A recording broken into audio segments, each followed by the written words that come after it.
Hey, this is Montrose Makerspace today for, what's March 20th, 2015. Uh, I got to read one thing off of my email from yesterday. If I can bring this up. Chrome has a problem launching over here.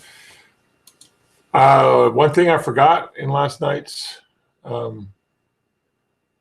Makerspace today was an email that I got from, here we go. Got an email from Ashley Nager, and she is the program manager at the Tell Your Adventure Accelerator. And she would like to bring their 5 young startup teams who are in the accelerator right now, bring them over to the Montrose Makerspace. And they are looking to come over on the April 30th or sometime in the week of the May the 4th. This is great. We're going to welcome Ashley and all of her new startup companies that are going through the acceleration program in this round. So we did call Ashley back today and left her a message, and we'll get that all worked out. Come on over. That's the way we look at it. So normally Fridays are kind of slow over there. Well, no, not today. Not today at all. I didn't get over there until about 1:30. And Chris was there. He runs a rafting organization here, and he is developing a product. And we had Chris as well as Mike, who's runs a machine shop here, fabrication facility, and myself. We talked about Chris's product, and we figured out who's going to do what, who's best to do what. And it turns out that what Mike's going to do is do all the modeling and figure out how the design's going to fit together. Then he and his son are going to use a laser cutter and for aluminum, and they're going to get that done in Delta.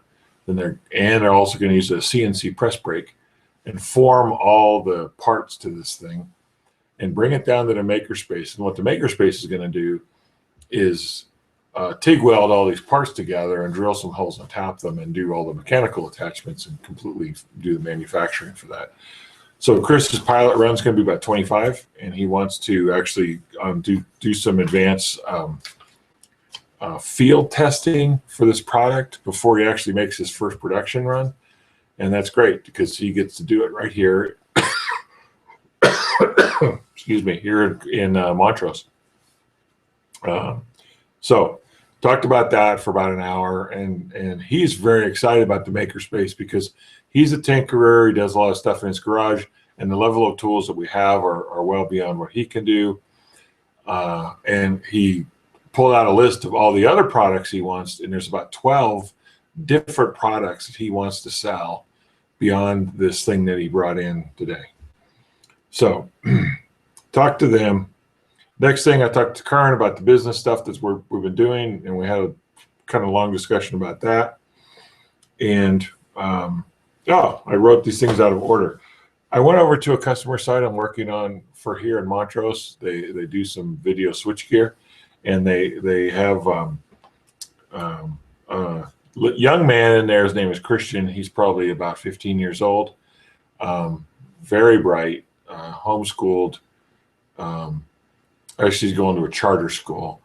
So he came to Montrose, and he's working for this customer of mine, and he's getting to do electronics assembly for the first time. And he's never actually been exposed to any of that. So he got really excited about electronics. And so he wanted to talk to me about what college was and that kind of thing. And so I kind of gave him my thoughts on why you'd want to go to college and why you would not want to go to college, and why do you have a PhD, and should you go that far, and the kind of things that someone at his age wants to know.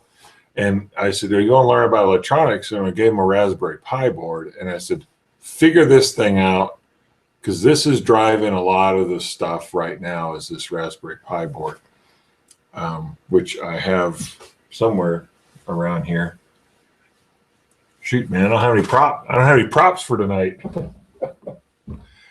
Where the heck did my Raspberry Pi go? Did I put it back? Oh, I booted it back up again, and it's right. It's actually doing something.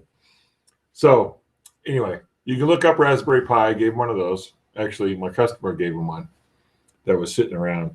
So, Christian is a really good example of the kind of the passion. He wants to learn about stuff that he doesn't know about yet. And that's really what the Makerspace is about. And I'll talk a little bit more about this passion thing when I get to the mark. Meanwhile, in the Makerspace, Ross is playing with a new robot. Now, let me see if I can share this other screen with you. No, that's not going to work. All right, let me see if I can do this. We'll share this screen right here with you. Is that getting shared over there? There we go. Yeah, that's getting shared over there. So this is a UR5 robot, and Ross is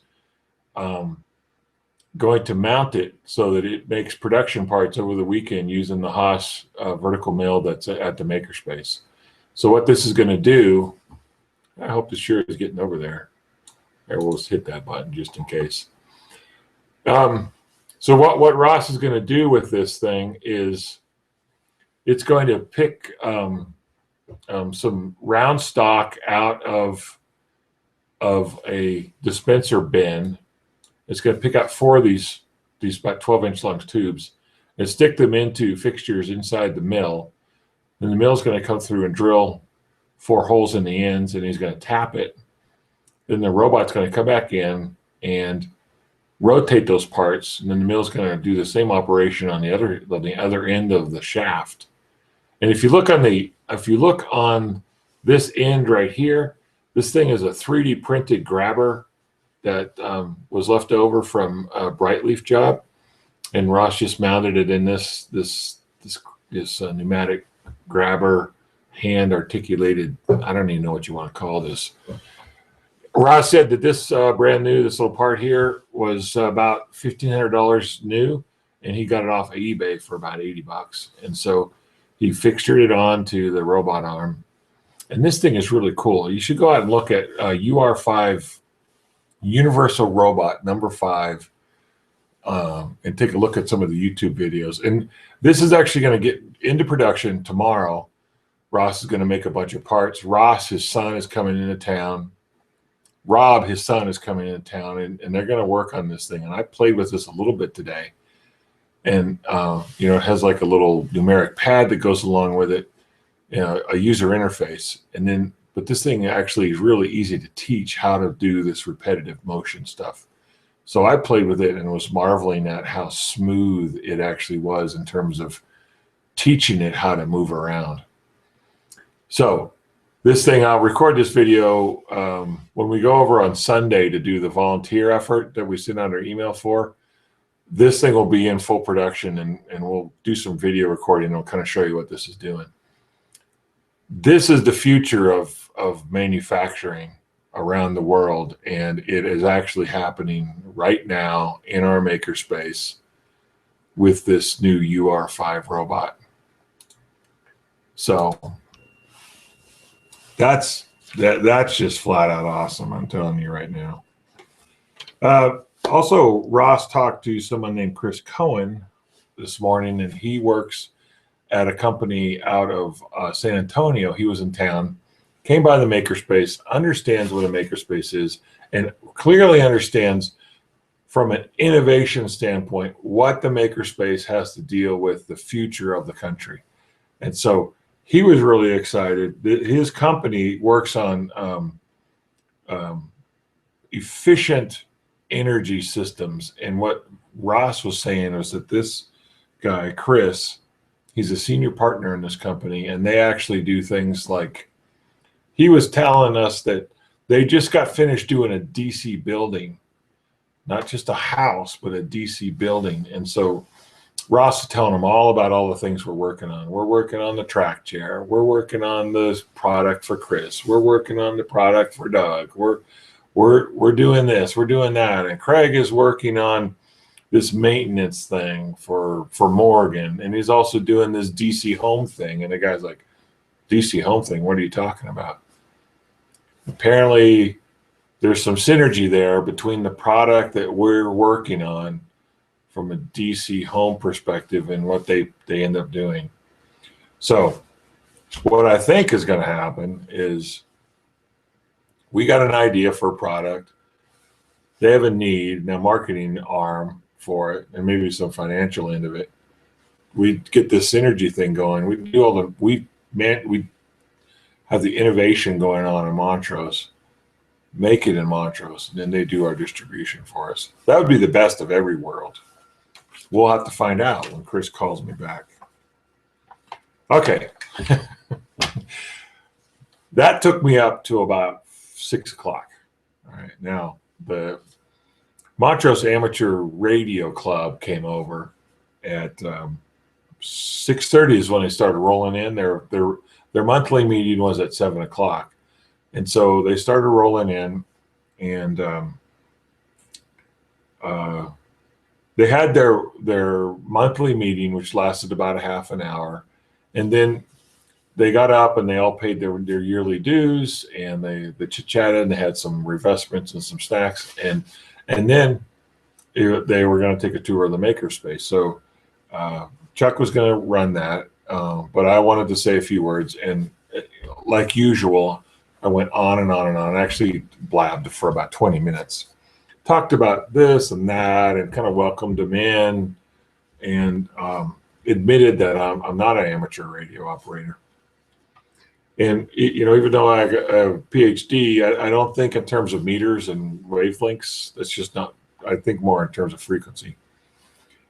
So we went over all that, and I talked about this, the estate sale I went to in Los Alamos. You know, I've been showing you a lot of stuff with the things that there were things I bought at this estate sale. And one thing that let me see if I can share this thing again.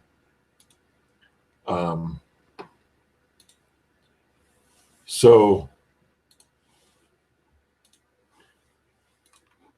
another thing I have is I got this estate sale is this thing right here. And this is a piece of HP test equipment in about time frame about 1985.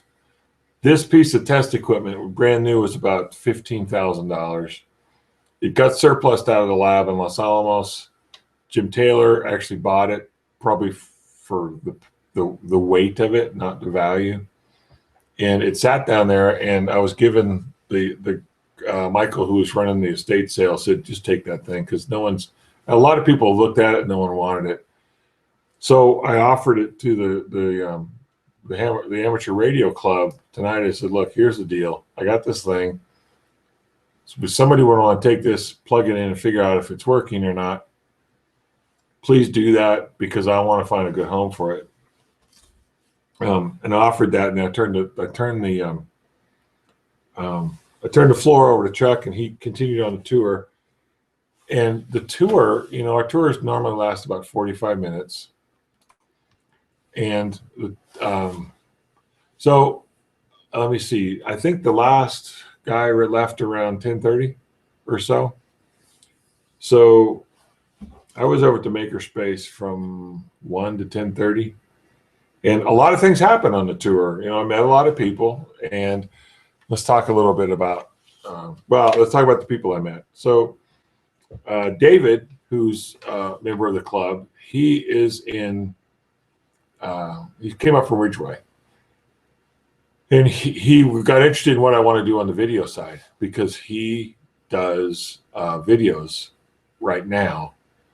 And he was telling me about his video channel. He just passed 500,000 views. So, anyway, that's kind of what he does, is he produces videos, and I'm going to go over and look at his video channel. But he has more than 5,000 subscribers, and he just crossed over 500,000 views on his videos. And a lot of them, I think they might be on amateur radio topics and that kind of thing, but I don't know what they are. But anyway, he produces a lot of videos and he wants to know what we're doing. And I said, we want to do videos here. Would you please help us? And I think he's going to end up doing that. And I want to really get him in and kind of teach classes on creating your own content. And I will be the first student because I think a lot of them have actually watched these and how rinky-dink they are. And they said, there's a lot of things that you can do to make that actually look a little bit more professional. And I welcome that because I literally turn the camera on and I said, go. I have gotten to the point where I actually check my hair before I do that. But so that David on video. Chris also offered up to help. And he's done this in the past via email, but I met him tonight. Chris has been working for Tri-State Power as a power engineer for probably the last 25 years. And he would like to help out in getting electronics lab set up, which is great. And he's got some test equipment that he wants to bring in. And in fact, he brought in a old Heathkit wireless breadboard that has a power supply in it, transformers, potentiometers, switches, and a frequency generator in the box. And so he brought that in, and we'll just keep that around in our electronics lab for prototyping. So I think I talked to Chris a little bit about teaching some classes there, and he wants to do that as well. So this is right here, Chuck on. So Chuck ended up finding out. Chuck was out there moving some stuff around, and there was some plywood on the floor or something like that. And one of the guys made a comment about, if you're going to run a shop, you can't have this stuff on the floor. And Chuck's like, oh, we agree with that. He said, because I used to run a shop, and I was really kind of involved in shop safety, and you're going to have to run a tighter ship around here. And so Chuck has a mission to figure out what that guy's name was from the list so that we can get him in to help us out defining the shop safety. So, because that's one of the things we're going to talk about on Sunday is how do we make the building safe? What do we have to end up doing? And there's going to be procedures, and there's going to be this, and there's that. And I talked to some other people today, and they're like, you got to have your MSDS folder, and you got to go there, blah, blah, blah, blah, blah. And I'm like, just come in and tell us what to do. No, don't come in and tell us what to do. Come in and help do it. That's the point. So, and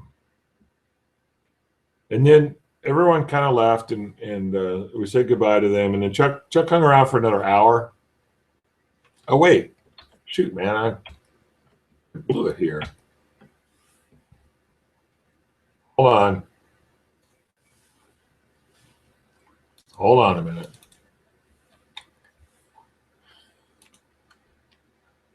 All right, here we go.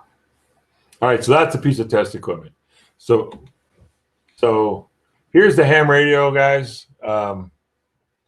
And their normal meeting, as you know, they talk about issues, and I think they elected officers and these people at the back here. This was their last night, and they went over a lot of things, and they voted on a couple things, and their meeting lasted about half an hour. And they were quite a lively crew. They don't look like it here, but afterwards when they got up, it was very invigorating conversation. Because they meet once a week, once a month. And so let's talk a little bit about passion, and I'll go in to talk about what Chuck was talking about at the end. So this is what I'm seeing in the makerspace, and this is what Scott at the Tinker Mill was trying to tell me, which I kind of knew was going to happen. But what the makerspace is it's really an avenue for people to explore what their passion is, and they may not even know what it is yet. Okay, maybe they get passionate about electronics. Maybe they get passionate about running a lathe, or using the laser cutter, or taking parts that they 3D print and then milling them and making something that attaches to aluminum, and then we don't know yet. Okay. But what I do know is 30 or so people came in on a Friday night. They got there around 6:30, and a lot of them left at 10 o'clock. Now, why is that? The makerspace is a place for people like that. And those people, the amateur radio guys, are a unique group that's passionate about talking and communicating. It's actually the communication mechanism itself. Because I lived with a ham guy when I was in Florida, and he was actually my first partner at my the wireless scientific company that I worked at, that I was a founder of there. And so I got to know the passion that the ham guys have. They love talking about their rigs. They love talking about antennas and putting up antennas and the public service that they do, and what communicating wireless means to them. And they love it.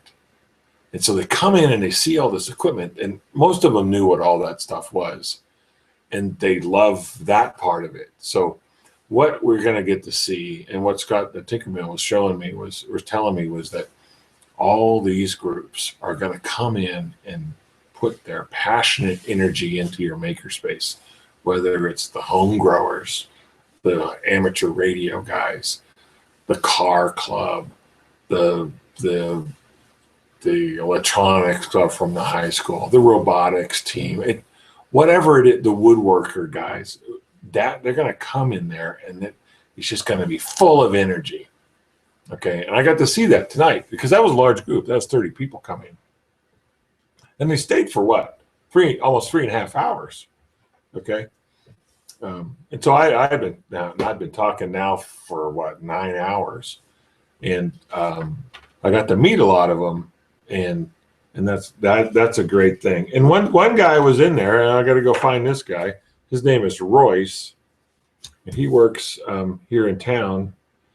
And they told me that he is knowledgeable, or kind of his passion is doing tube amps. All right, man, I got to go meet Royce. I didn't meet him when I was there, but yeah, I got to go find out what he's doing with tube amps. Okay, so everyone left there, and it's very invigorating. We work a lot on the makerspace stuff, and we get tired and cranky and that kind of thing. Well, I do. Everyone else is kind of has a lot more energy for that. But when I get to see the 30 people come in on a Friday night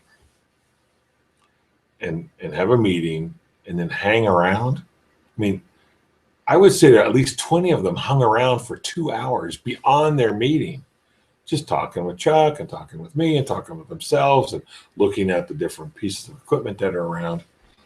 And that's very exciting to see that so many people have that passion for their niche thing.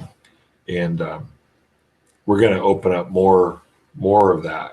And so what is invigorating to me is the young people like Christian, who I met this morning, he's never even taken apart anything, I think, and now he wants to do electronics.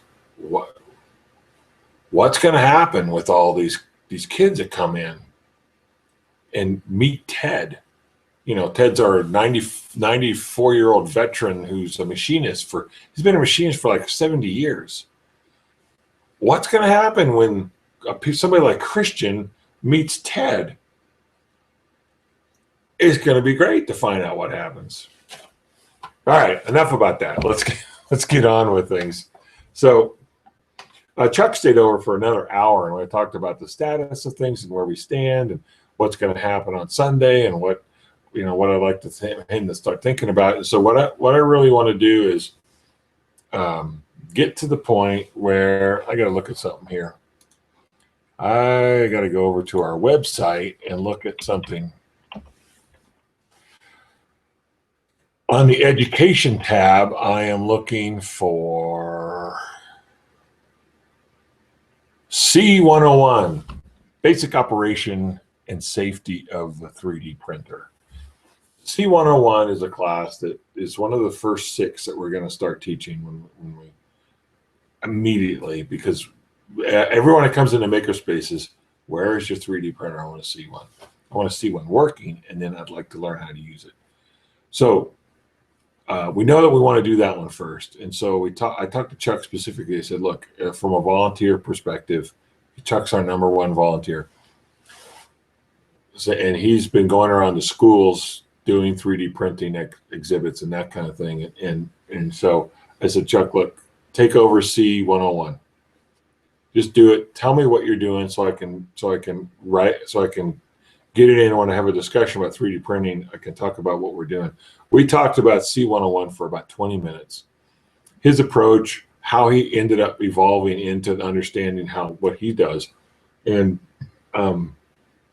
we kind of decided at the end, and I'm leaving this up to Chuck, because we need to talk about this, but these classes, I think we're going to need to be about 2 hours long for these basic operation and safety classes. Longer if we need to, but I kind of estimate about 2 hours. But from a 3D printing perspective, we'll get somebody coming in and they've never done it. They've never done any 3D modeling. And then we got to go through the CAD side, which is the 3D modeling. Do I do this? Do I do that? Where the hole is going to be? And then you got to go through the whole process of the CAM side, which is where you take your model and you slice it so that it can be printed, and then you actually print your thing. We can't possibly fit that in 2 hours. So Chuck thinks that we need to actually split that into introduction to modeling. Okay. And they go through the whole thing about making the model, and then at the end they create their own project. They want to ultimately 3D print, but their resulting project out of that beginning CAD class is something that they want to print.